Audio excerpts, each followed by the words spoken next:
10 बातें हैं जिसने मुझ पर असर डाला है, मैं आज वही आपसे शेयर करने वाला हूँ। ये बातें बहुत ही प्रैक्टिकल हैं और लाइफ चेंजिंग है। वीडियो को लाइक करने में कंजूसी मत करना, और अगर आप अपने कमेंट पर मुझसे हार्ट चाहते हो तो 1 घंटे के अंदर इस पर कमेंट करिए। हार्ट तो मिलेगा ही, शायद मैं रिप्लाई भी कर दूँ। तो बिना किसी डिले के डायरेक्ट आते हैं काम की बात पर। तो सबसे पहली बात है, हम सब अपने एक्सपीरियंस से सीखते हैं। रिच डैड पुअर डैड किताब में रॉबर्ट कियोसाकी बताते हैं कि कैसे उन्होंने पहली बार अपने दोस्त के डैड के साथ काम करना शुरू किया। बुक में रॉबर्ट अपने डैड को पुअर डैड कहकर बुलाते हैं। वो उन्हें हमेशा स्कूल में अच्छे नंबर लाने के लिए कहते थे ताकि डिग्री मिलने के बाद उन्हें बेनिफिट्स वाली कोई स्टेबल नौकरी मिल सके। लेकिन रॉबर्ट के दोस्त के डैड, जिन्हें वो किताब में रिच डैड कहकर बुलाते हैं, उन्हें सलाह देते हैं कि अगर वो ये समझ जाएं कि पैसा असल में किस तरह से काम करता है तो वो कभी भी पैसों के लिए परेशान नहीं रहेंगे। शुरू में रॉबर्ट ने जेरोक्स कंपनी के लिए काम किया था क्योंकि उन्हें लगता था कि वो थोड़ा शर्मीले नेचर के हैं, और उस समय जेरोक्स कंपनी अच्छे सेलिंग प्रोग्राम्स के लिए काफी फेमस थी।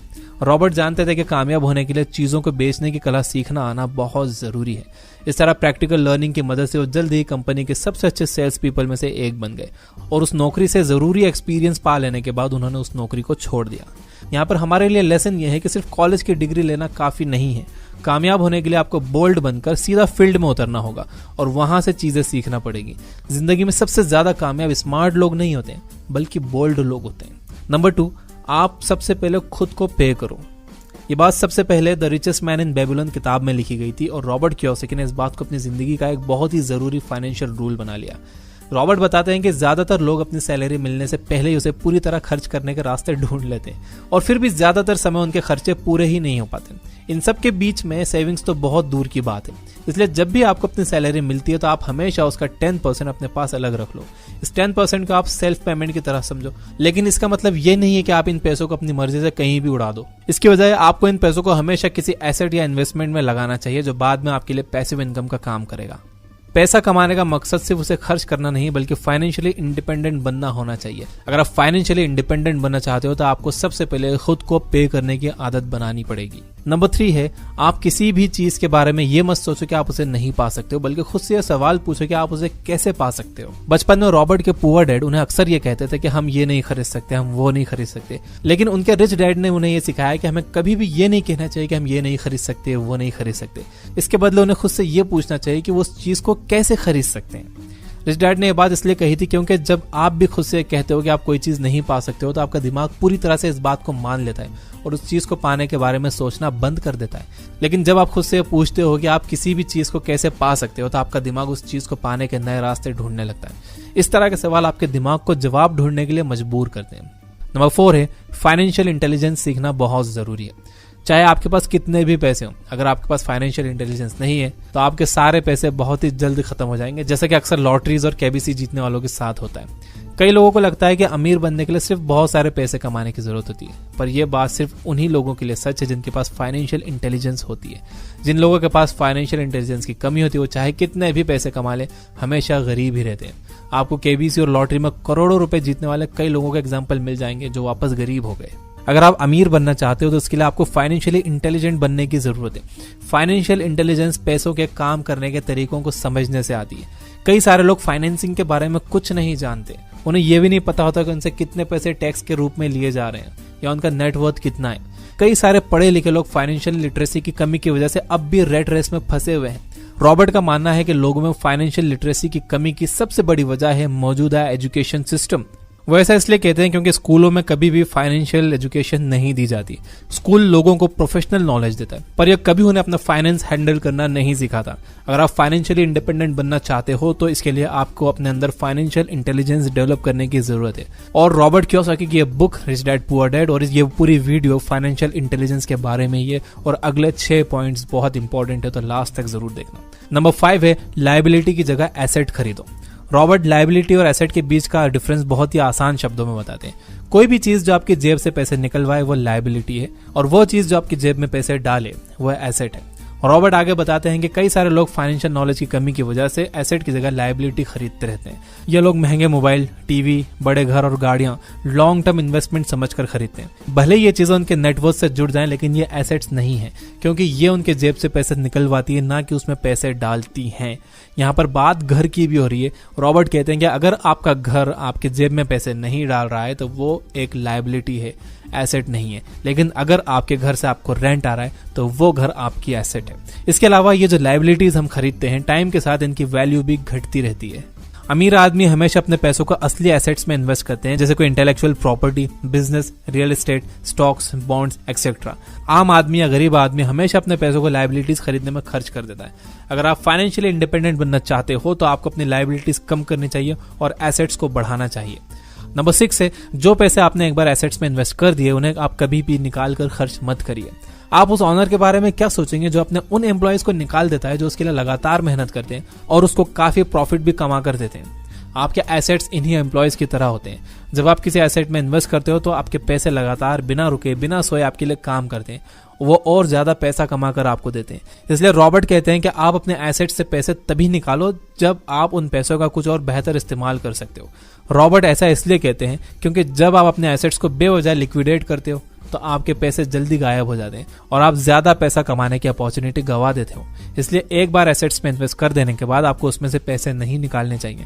एसेट्स में से पैसे निकालने की बजाय आपको ये सोचना चाहिए कि आप कैसे इसमें और ज्यादा पैसे इन्वेस्ट कर सकते हो जिससे आप अपने इन्वेस्टमेंट से और ज्यादा पैसे कमा पाओ। नंबर 7 है, माइंड योर बिजनेस। रॉबर्ट के पढ़े लिखे गरीब डैड हार्डवर्क में बिलीव करते थे। वो हमेशा रॉबर्ट के स्कूल जाकर मेहनत करने और अच्छे नंबर लाने के लिए कहते थे ताकि उन्हें आसानी से कोई स्टेबल नौकरी मिल सके। पुअर डैड उन्हें कहते थे कि कंपनियां उन एम्प्लॉयज को पसंद नहीं करती जो हर साल अपनी नौकरी बदलते रहते हैं और जो एम्प्लॉयज कंपनी के लिए वफादार होते हैं उन्हें वो इनाम देती है। पर रॉबर्ट के रिच डैड ने उन्हें सलाह दी कि अपनी खुद की सीढ़ी लगाना दूसरों की सीढ़ी पर चढ़ने से ज्यादा अच्छा है। हमें अपने खुद के काम पर ध्यान देना चाहिए। अपने खुद के काम पर ध्यान देने का मतलब ये नहीं है कि आपको अपनी नौकरी छोड़ देना चाहिए।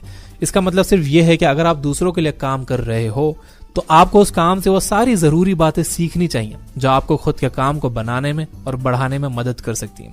नंबर 8 है, हमारी पैसों के मामले में सक्सेस इस बात पर डिपेंड करती है कि हम अपने डर को कितने अच्छे से संभाल सकते हैं। अमीर और गरीब लोगों के बीच एक बड़ा डिफरेंस उनके डर को संभालने के तरीके से जुड़ा है।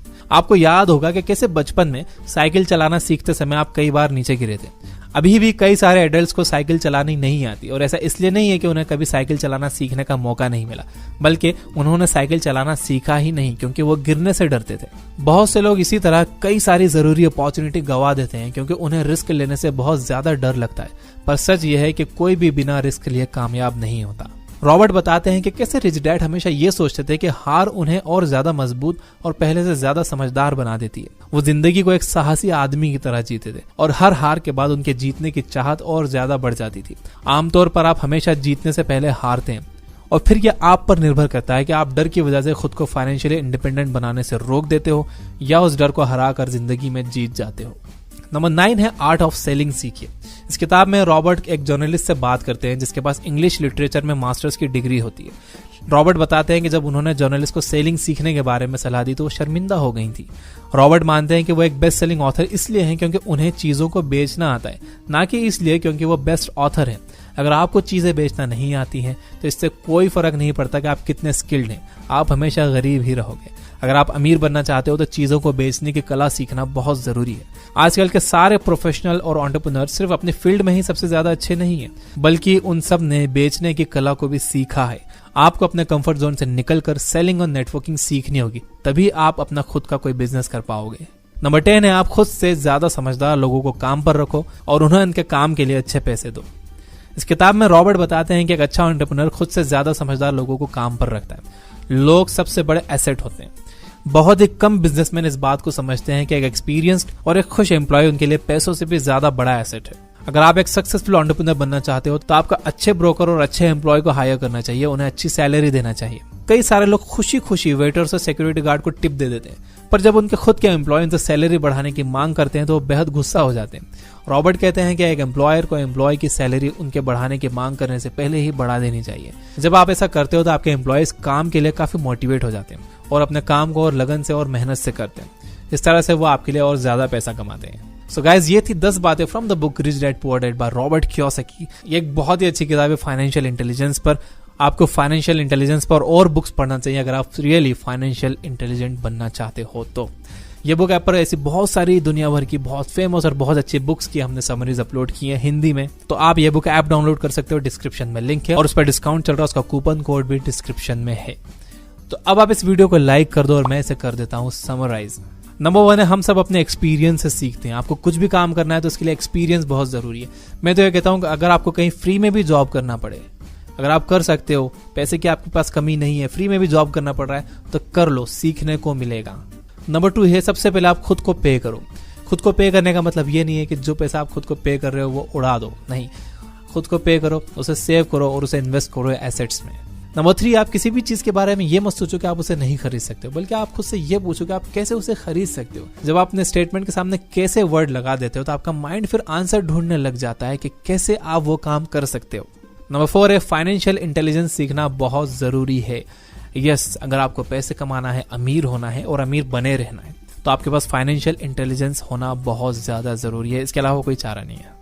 नंबर 5 है, लायबिलिटी की जगह एसेट खरीदें। भूल जाओ कि आपके दोस्त के पास कौन सा फोन है या आपका फोन उससे सस्ता है, उसका महंगा है।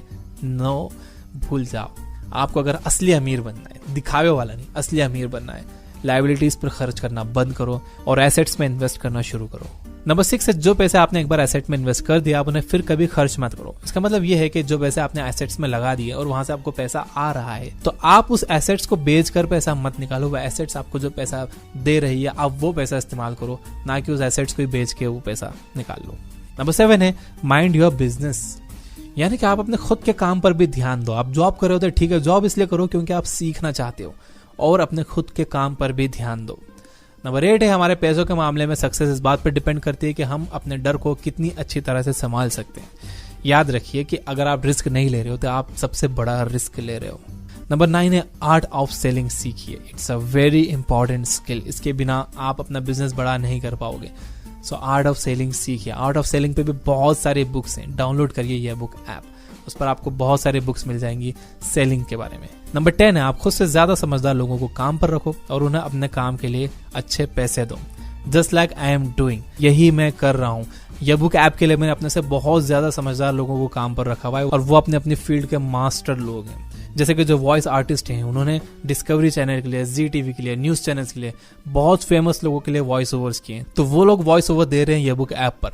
राइटर्स हैं, बहुत बड़े जर्नलिस्ट, बहुत अच्छे राइटर्स, बहुत अच्छे रीडर्स लिख रहे हैं ये बुक ऐप के लिए, इसीलिए कंटेंट में दम है वहां पे। तो हमेशा अपने से अच्छे लोगों को हायर करो, पैशनेट लोगों को हायर करो और उनको अच्छा खासा पे करो ताकि वो अपना काम दिल लगाकर कर सकें, पूरी क्रिएटिविटी के साथ कर सकें। So all the best. Finally, you guys are amazing. Keep reading, keep learning, keep growing.